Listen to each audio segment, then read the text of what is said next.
nombre es Josefina González, soy licenciada en Ciencias de la Comunicación. En realidad soy la primera licenciada travesti trans de este país en esa disciplina. Soy activista transfeminista desde el año 2006, que hago activismo y he trabajado en diferentes normativas y políticas públicas en este país, en nuestro país. En realidad,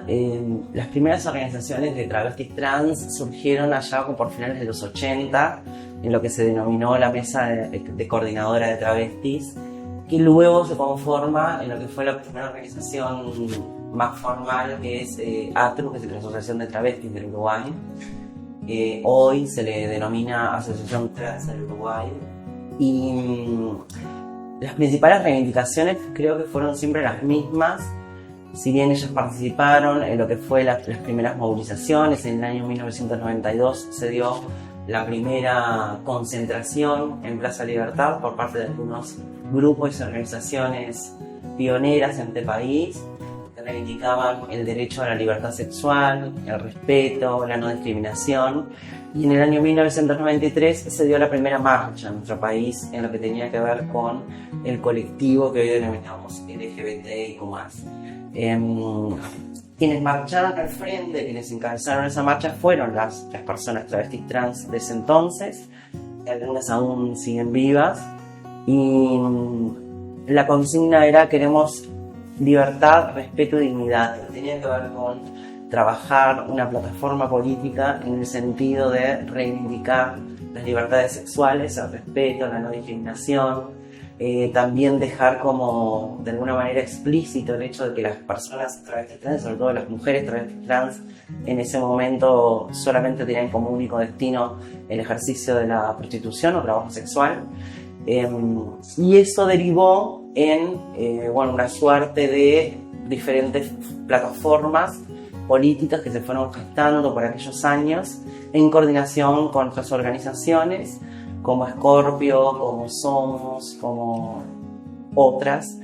y de ahí en más se dio como el comienzo, la gesta de las organizaciones sociales en Uruguay que trabajaron estas temáticas públicamente y políticamente. Las reivindicaciones tienen como un sentido en lo que tiene que ver con la vida misma de las personas travestis trans entonces. Básicamente lo que pedían era justamente y reivindicaban la no discriminación, el hecho de que el Estado tomara parte en las cuestiones de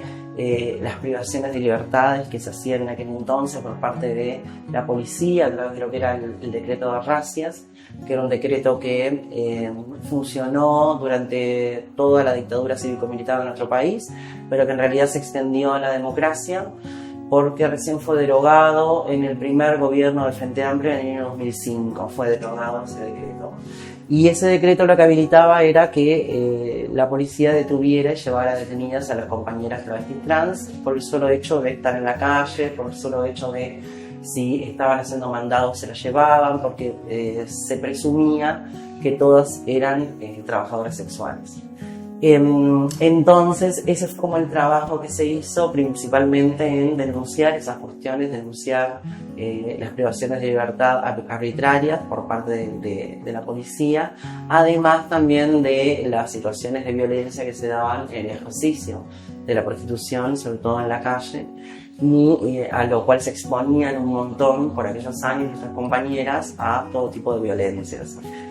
Tenía que ver también aquellas reivindicaciones con el derecho a la vida, con el derecho a poder habitar esa identidad sin que ello significara la pérdida de la vida, la pérdida de otros derechos fundamentales como el acceso a la educación, al trabajo, al sistema de salud, porque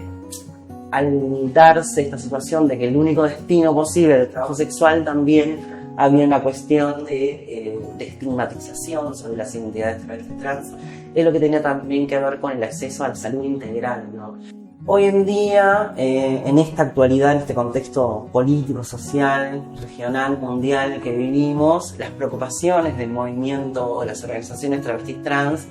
siguen reivindicando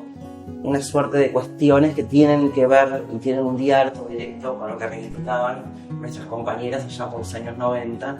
y tiene que ver con el respeto, con la libertad, con el habilitar, el poder ser, el poder habitar una identidad travesti trans, una identidad que de alguna manera no es normativa y no condice con los cánones o con lo que les exige este sistema social y cultural, y en realidad tiene que ver con la dignidad humana, tiene que ver con el derecho a la vida, tiene que ver con el derecho a poder habitar nuestra sociedad y nuestro sistema de manera libre, y que no por el hecho de habitar